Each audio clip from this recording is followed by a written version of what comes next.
At dawn, she would be claimed by a man who'd already buried 2 wives. With hours left and no escape, she slammed gold onto a tavern table and bought a stranger's name. Just a name. What she didn't know was that by sunrise, she wouldn't belong to a warlord. She'd be standing beside the most dangerous alpha alive. Welcome to Paranormal Mate Tales. To our loyal listeners, it's great to have you back, and to those joining us for the first time, get ready for a tale of fated mates and forbidden bonds. I'm Debbie Peters, and today's story will shift everything you thought you knew. Before we begin, take a moment to drop a comment and tell me where you're watching from. And when the story ends, come back and rate it from 0 to 10. Now, let the tale begin. By law, Varela Merethiel had until sunrise to produce a husband, or be claimed by a man who had already buried 2 wives.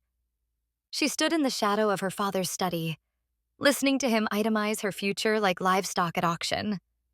The ledger lay open on his desk, figures scrawled in ink that looked too fresh, dates that contradicted the stories he'd been telling for months. Varela had been raised to read contracts before signing them. Tonight, that education was a blade pressed to her own throat. "The Blackthorn warlord has been generous," her father said without looking up. His voice carried the practiced tone of a man who had already justified his choices. "He's willing to overlook the deficiencies in your bloodline." Deficiencies. The word hung in the air like rot. The Merethiel name had once commanded respect across Grayfen Reach, back when their lands stretched to the northern ridges and their alliance with the wolf packs meant protection, not parasitism. Now their estate was a skeleton of stone and fading tapestries, populated by servants who hadn't been paid in months, and a father who wore desperation like a second skin. But desperation didn't explain the alterations in the ledger. It didn't explain why the debt her father claimed would ruin them amounted to less than the value of the eastern orchards he'd sold last spring. "This is about politics," Varela said quietly. "Not debts." Her father's hand stilled on the parchment. For a moment, she thought he might confess. Instead, he straightened, and his expression hardened into something she no longer recognized as paternal. "This is about survival. Under Alpha-sanctioned law, an unbonded noblewoman becomes a ward of the state at dawn if no mate contract exists. The Blackthorn claim is legal, binding. You will honor it, or you will be taken by force, and the family name dies with you in disgrace." There it was. The architecture of her cage, built not from iron but from laws designed to make women transferable. Their consent a formality buried beneath titles and treaties. She had studied these contracts in her youth, never imagining she would become subject to them. A noble daughter was currency. A bloodline was collateral. And at dawn, she would be neither. Only property. The betrayal didn't announce itself with rage. It settled into her bones like winter cold, heavy and clarifying. Her father had not been forced into this. He had chosen it. Chosen the alliance, the gold, the political favor of a warlord whose previous wives had died under suspicious circumstances. He had chosen everything except her. Varela turned toward the door, her decision crystallizing with each step. She would not beg. She would not argue. She moved through the manor with purpose, gathering the only things that mattered: her dowry gold, stitched into the lining of a worn travel cloak, and the small blade her mother had given her years ago. By the time her father realized she was gone, Varela was already walking the fog-slicked streets of Grayfen Reach, heading toward the only place desperate enough to house her kind of recklessness: the Fang and Flask, where strangers became solutions, and survival had a price. The fog rolled through Grayfen Reach like a living thing, thick enough to muffle footsteps, but thin enough to betray shadows.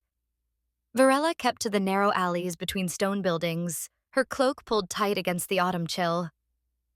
Somewhere in the distance, wolves howled, not the wild kind, but the sentient ones who patrolled under Alpha law, their loyalty bought with territory and the promise of power. She had perhaps 4 hours until dawn. 4 hours before the Midnight Clause took effect and rendered her unbonded status a criminal vulnerability. The law had been written centuries ago, framed as protection for noble bloodlines during wartime. In practice, it had become a leash. Any noblewoman without a bonded mate could be legally claimed at sunrise by contractual arrangement, her consent reduced to a signature her father could forge if necessary. Varela had been taught to accept this framework the way she'd been taught to curtsy and pour tea. Her governess had been clear. A lady's power lay in her ability to be chosen well. Autonomy was for common women. Noble daughters were investments. She remembered sitting in the sunlit parlor at 13, practicing needlework while her mother spoke in hushed tones about Lady Ashford, who had tried to refuse her arranged bond. The story ended with seizure, forced claiming, and a wedding conducted in chains. Her mother had delivered the lesson with sorrowful pragmatism. Resistance only made the cage smaller. Varela's fingers tightened around the strap of her satchel. She had spent her entire life preparing to be bartered, and tonight she had chosen to become a fugitive instead. But flight had its limits. She could run to the border, but Alpha jurisdiction stretched across 3 provinces. She could hide, but harboring an unbonded noblewoman carried penalties severe enough to discourage even the most compassionate souls. The system didn't need cruelty to function. It only needed inevitability. A patrol passed at the end of the alley, 2 werewolves in human form, wearing the gray sashes of Greyfen enforcers. Varela pressed herself against the damp stone wall, barely breathing. They moved on without sensing her, but the message was clear: the realm was watching, waiting. By dawn, every enforcer in the province would know her name and her status. She couldn't outrun the law, but perhaps she could outmaneuver it. The thought had come to her as she'd fled the manor, wild and desperate and just plausible enough to pursue. Under the same legal framework that endangered her, a bonded woman could not be claimed. The contract would be void the moment she married. It didn't matter who the husband was, only that the bond existed before sunrise. Ahead, the warm glow of lantern light spilled onto the cobblestones. The Fang and Flask stood at the junction of 3 streets, its weathered sign creaking in the wind. Music and rough laughter filtered through the shuttered windows, the sound of people who lived outside the careful calculations of noble society. Varela had been here once before, years ago, when her mother was still alive and had dragged her along on an errand of mercy. The tavern catered to mercenaries, traders, and those who preferred coin to questions. It was exactly the kind of place where a desperate woman might find a man willing to sell his name for gold. She stood at the threshold, her hand resting on the iron handle. Beyond this door lay her last gamble, a transaction that would either save her or condemn her to something worse than the warlord's claim. Varela pushed the door open and stepped inside. The tavern breathed smoke and secrets. Firelight flickered across worn tables stained with years of spilled ale and coin exchanges that wouldn't survive scrutiny in daylight. Conversations hummed at a careful volume, low enough to keep business private, loud enough to mask the words that mattered. This was a place where names were optional and questions were expensive. Varela paused just inside the threshold, letting her eyes adjust. Mercenaries hunched over cards at a corner table. A trader negotiated with a fence near the bar, his hands gesturing over a spread of jewelry that gleamed too well to be honestly acquired. Nobody looked up at her entrance. In the Fang and Flask, minding your own survival meant ignoring everyone else's. Almost everyone. At a table near the hearth sat a man who seemed to occupy space differently than the others. He wasn't large, though his frame suggested strength kept deliberately understated. A scar traced the left side of his jaw, pale against weathered skin. His clothes were travel-worn leather and dark wool, nothing that announced wealth or rank. But when he lifted his cup, the server who'd been laughing with a patron 3 tables over immediately glanced his direction, as if checking whether he needed anything. The man noticed. His mouth quirked slightly, though whether in amusement or irritation, Varela couldn't tell. She moved toward the bar, her heartbeat loud in her ears. The keep was a broad woman with wolf-silver eyes and hands that had clearly broken more than glassware. She looked Varela up and down with the efficient assessment of someone who'd learned to spot trouble before it started. "We don't do rooms by the hour," the keep said flatly. "I'm not selling anything," Varela replied, keeping her voice steady. "I'm buying." That got the woman's attention. Her expression shifted from dismissal to calculation. "Buying what?" Varela hesitated. How did one purchase a husband in a tavern? The absurdity of her situation threatened to bubble up as hysterical laughter. She swallowed it down and settled for something closer to truth. "Time and discretion. Expensive combination." The keep leaned against the bar, arms crossed. Especially with dawn coming and half the gray guard looking for a runaway noblewoman. Word travels fast when there's coin attached. So they already knew. Varella's fingers tightened on her satchel. She could feel the weight of the dowry gold pressing against her ribs through the cloak's lining. Near the hearth, two men spoke in voices that carried just slightly too far, the kind of volume that suggested they wanted to be overheard. They say the Alpha King himself is traveling the provinces, one muttered, checking which lords are skimming taxes, which packs are running protection schemes without the crown's cut. Fool's errand, his companion replied. The corruption runs too deep. Half the provincial alphas are in on it. Then maybe he's not looking to fix it. Maybe he's deciding who to replace. The scarred man at the hearth table tilted his head slightly, listening without appearing to listen. Something about the gesture reminded Varela of her mother's wolfhound, the way it would track conversations while pretending to sleep by the fire. She made her decision. Varela crossed the room with more confidence than she felt and stopped at his table. Up close, his eyes were darker than she'd expected. Not the amber gold of wolves, but something closer to smoke and stone. He regarded her with the same careful attention he'd given the room, and she felt suddenly acutely aware that this man missed very little. I have a business proposition, Varela said quietly. One that requires immediate resolution and absolute discretion. The stranger set down his cup. When he spoke, his voice carried an edge of authority so natural he didn't seem to notice it himself. I'm listening. Varela reached into her cloak and withdrew the dowry pouch. The leather was worn soft from generations of Merethiel brides, embroidered with silver thread that had tarnished to gray. She placed it on the table between them with deliberate care, the coins inside making a sound like a promise breaking. I need a husband before dawn, she said. Legal, binding, and immediate. In exchange, I'm offering everything I have. The stranger's expression didn't change, but something shifted in the quality of his attention. Around them, the tavern continued its careful choreography of transactions and avoidance. Nobody looked their way, but Varela suspected several people were listening. That's a considerable sum for a name on a contract, he said quietly. It's not just a name I'm buying. Varela kept her voice level, though her heart hammered against her ribs. It's a legal shield. Under werewolf law, a bonded woman cannot be claimed by prior contract. The marriage doesn't have to be real. It only has to exist before sunrise. She watched him process this, waiting for the questions that would come. Why was she running? Who was pursuing her? What kind of danger would he inherit by association? These were reasonable concerns for any man being offered gold to entangle himself in a noblewoman's legal troubles.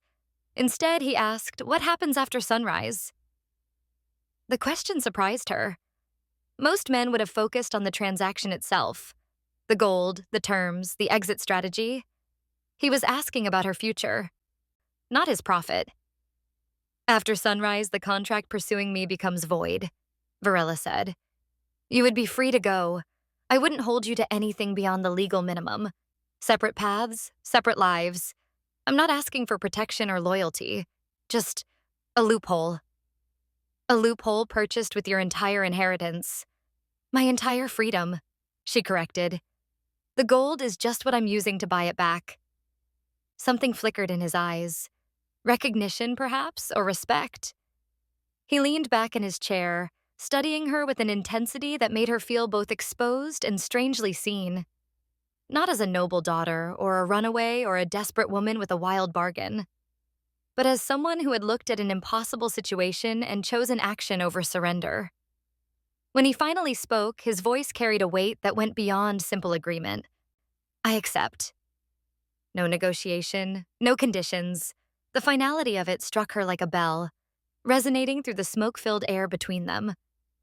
Varela had expected questions, perhaps even mockery. She hadn't expected this calm, almost ceremonial acknowledgement. Just like that? She heard herself ask.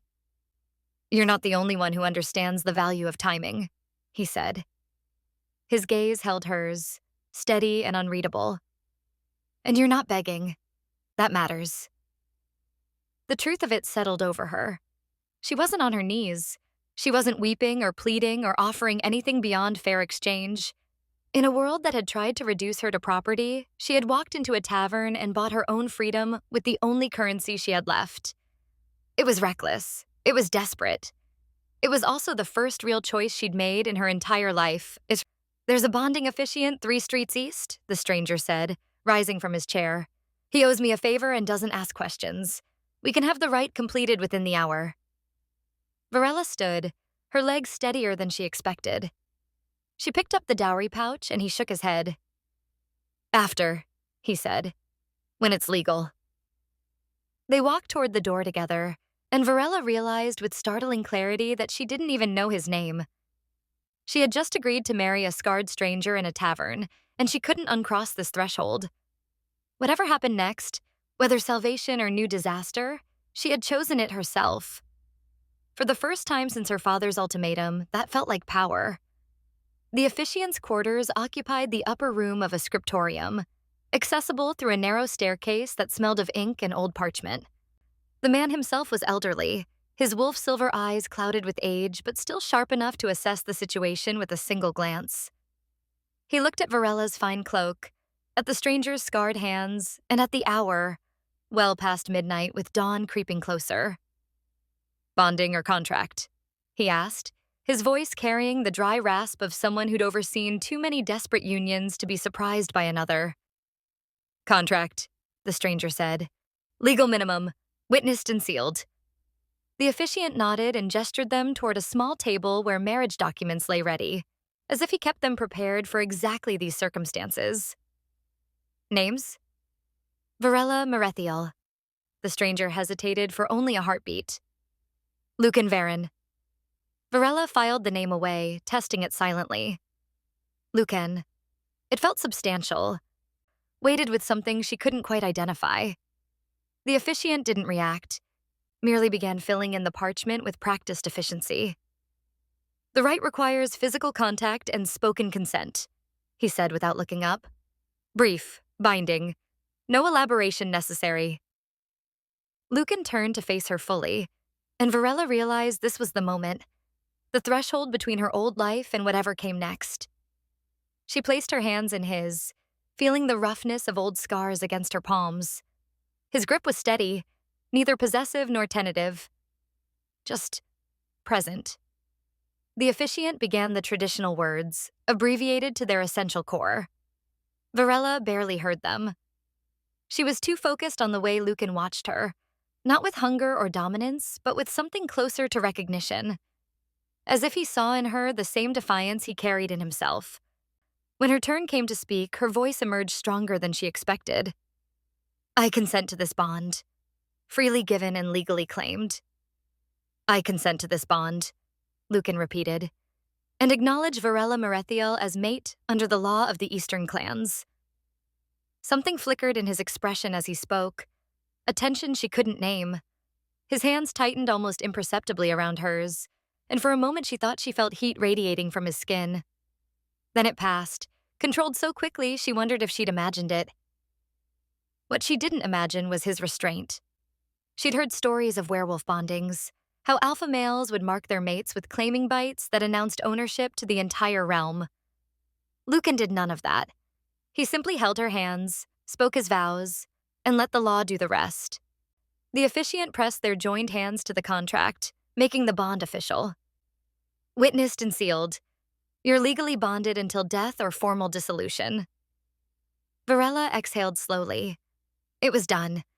She was married to a stranger whose last name she'd learned 5 minutes ago, and somehow she felt safer than she had in her father's house. They descended the stairs in shared silence. Outside, the sky had begun its slow shift from black to deep blue. Dawn was perhaps an hour away, close enough to feel the weight of it, far enough that they had time. You don't ask questions, Varela observed quietly as they walked. Neither do you, Lucan replied. He glanced at her sidelong, something almost like amusement touching his scarred features. You don't even know what I do for a living. Does it matter? The contract is legal regardless. It might matter to you. She considered this. He was right. She had thrown her entire future at a man she knew nothing about, trusting only that he had the presence to accept her bargain and the restraint not to abuse it. That should have terrified her. Instead, it felt like the first honest transaction of her life. "Then tell me," she said. "Who did I just marry?" Lucan looked toward the eastern horizon, where the first pale light was beginning to break. Someone who understands the weight of choices made in darkness. It wasn't an answer, but somehow it was enough. The Grey Guard found them as the sun crested the eastern ridge. 6 wolves in human form, wearing the authority of Grayfin law like armor. They didn't ask questions. They simply escorted Varela and her unexpected husband to the provincial hall where the council convened at dawn. The chamber was ancient stone and iron authority, filled with minor nobles and alpha vassals who had gathered to witness what they assumed would be Varela's legal surrender. Her father stood near the front, his face carefully composed into righteous indignation. Beside him, the Blackthorn warlord waited with the patience of a man who'd never been denied anything he'd purchased. "Varela Merethiel," the council had announced, his voice echoing off vaulted ceilings. "You stand accused of fraudulent evasion of a legal bonding contract. Your father claims you fled to avoid honoring your family's debts." "I fled to avoid being sold," Varela said clearly. Several council members shifted uncomfortably at her directness. Her father stepped forward, playing wounded patriarch with practiced skill. "She has shamed our house by marrying some tavern vagrant in secret. The union cannot be legitimate. I demand it be annulled and the original contract honored." The warlord moved then, his bulk casting shadows across the morning light streaming through high windows. "The woman is mine by legal claim. I paid in gold and alliance. She will be delivered." "No." The word cut through the chamber like a blade. Lucan had been standing slightly behind Varela, unremarkable in his travel-worn clothes. Now he stepped forward, and the quality of the room's attention shifted instantly. The air itself seemed to thicken with pressure, something primal that made every wolf in the chamber snap to sudden, instinctive alertness. "The woman is bonded," Lucan said, his voice carrying a resonance that required no volume. "Legally witnessed and sealed. Your claim is void." The warlord's lip curled. "And who are you to—" "Lucan Varen." He let the name settle.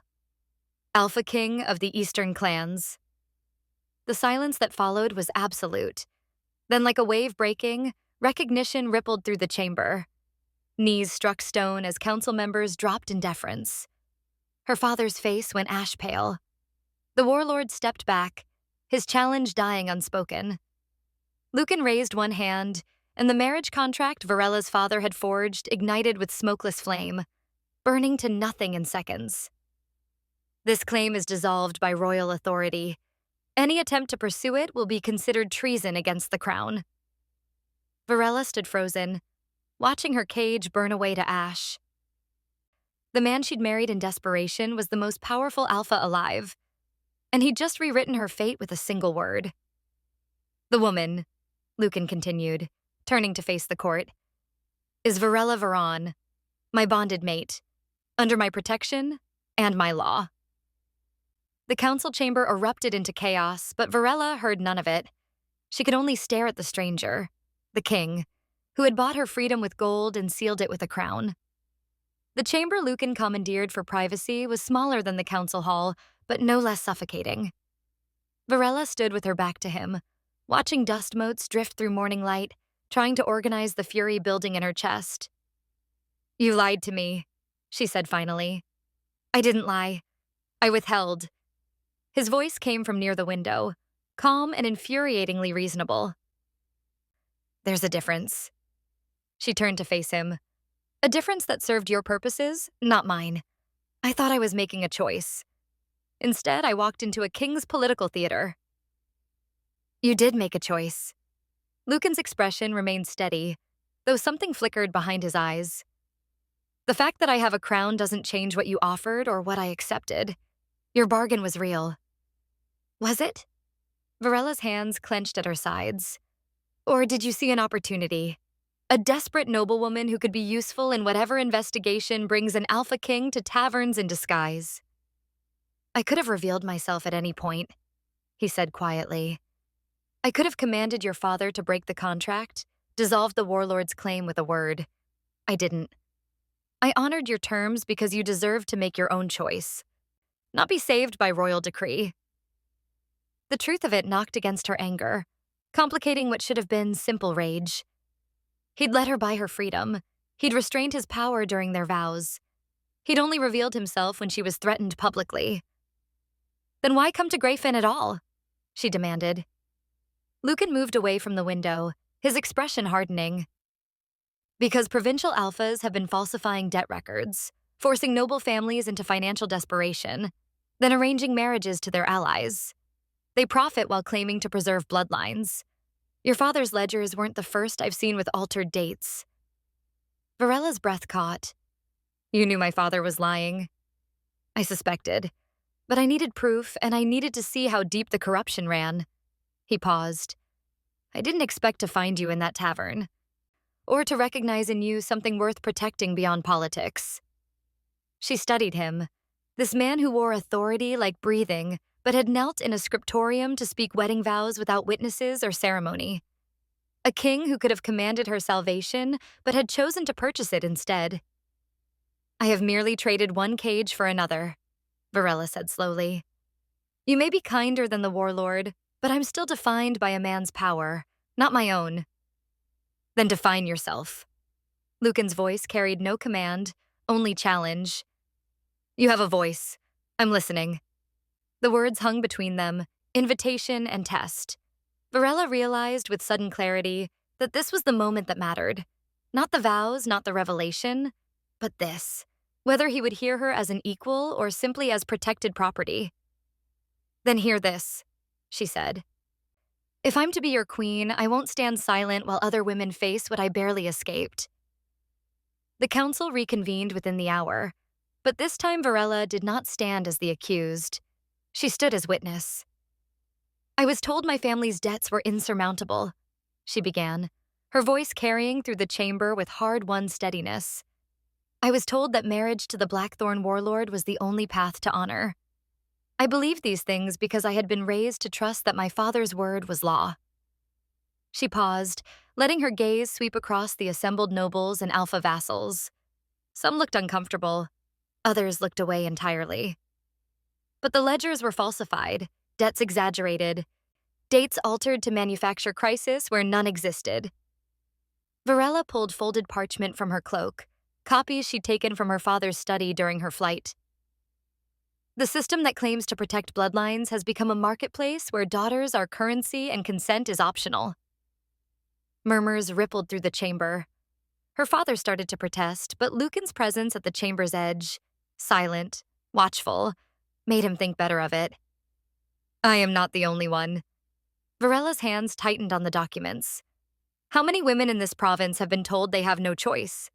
How many contracts have been signed without their knowledge or against their will? A woman near the back stood slowly. She was older than Varela, wearing the colors of House Thornwick. My sister, she said quietly, married at 16 to settle a gambling debt. She died in childbirth a year later. Another woman rose, then another. Stories spilled into the chamber like water through a cracked dam. Daughters bartered, wives discarded, consent treated as formality rather than foundation. The council head looked to Lucan, seeking guidance from the highest authority present. The Alpha King stepped forward, his voice resonating with certainty. The law will be amended, he said. Effective immediately. No mating contract shall be considered binding without the explicit, witnessed consent of both parties. Any arrangement made through coercion, falsified debt, or familial pressure will be subject to royal review and dissolution. Several alpha vassals shifted uneasily. This was revolution wrapped in legislation, a direct challenge to centuries of tradition. Those who oppose this reform, Lucan continued, his tone hardening, may consider whether their objections stem from principle or profit. Silence settled over the chamber, heavy with consequence. Then slowly, heads began to nod. Not everyone was convinced, but no one dared speak against their king, especially not when his queen stood beside him, living proof that the old system had failed. Varela felt the shift like a physical thing, not victory, not yet, but the beginning of it. change written into law because she had refused to stay silent. Lucan met her eyes across the chamber, and in his expression, she saw something that looked remarkably like pride. They stood on the balcony of the provincial hall as dawn painted Grafin Reach in shades of gold and copper. Below, the realm was waking to new law, new possibility. Varela felt the weight of it settling into her bones, not burden, but responsibility she had chosen to carry. "You could have told me," she said quietly, "before the vows. You could have revealed who you were." "I could have." Lucan leaned against the stone railing, his scarred profile lit by early sun. "But then you would never have known if you married me by choice or by intimidation. I wanted to give you the freedom to decide without a crown weighing the scales." Varela turned to face him fully. "Then give me that freedom now. Our marriage was legal necessity. The contract is fulfilled. The threat is gone. If you truly believe in consent and choice, then release me." Something flickered across Lucan's face. Surprise, perhaps, or pain quickly controlled. He straightened, and for a moment she thought he would argue. Instead, he did something that stopped her breath entirely. He knelt. Not the ceremonial genuflection of subject to king, but the humble descent of one equal asking another for grace. His hands rested open on his knees, offering nothing but himself. "I won't command you to stay," Lucan said, his voice stripped of authority and carrying only honesty. "I won't use law or leverage or the bond we sealed in necessity. I'm asking, as the man who saw your courage in a tavern and recognized something worth protecting, worth partnering with, will you remain my wife by will, not contract?" Varela felt tears threaten, though whether from relief or recognition, she couldn't say. This was the question that mattered. Not the vows spoken in haste, but the choice offered in freedom. She reached down and took his scarred hands in hers, drawing him to his feet. "Ask me again," she said softly. "Not as king, not as alpha, as Lucan." He held her gaze, and she saw in his eyes the same defiance she carried in her own soul. The refusal to bow to inevitability. The courage to risk rejection for the possibility of something real. "Varela Marethiel," he said, voice rough with emotion. "Will you choose me?" She smiled, feeling the sun warm her shoulders and the future stretch open before them. "I choose partnership. I choose equality. I choose truth without conditions." She squeezed his hands. "And yes, I choose you." The kiss they shared was not their first, but it was the first given freely. No contracts, no crowns, no cages. Just two people who had found each other in darkness and decided to face the dawn together. Below them, Grafin Reach awakened to a world where women's voices carried the weight of law, where consent mattered more than tradition, where courage could reshape kingdoms. And above it all, a queen who had bought her freedom with gold and claimed her future with choice stood beside a king who had learned that true power lay not in commanding loyalty, but in earning it. Before you go, hear this. My father once said this channel would never reach 1,000 people, that stories about women's choice, consent, and courage don't matter anymore. Prove him wrong. If this story moved you, even a little, subscribe. Not tomorrow, not later, right now. Because every subscriber is a vote for stories where women are not property. And silence is never the ending. Thank you for being part of this.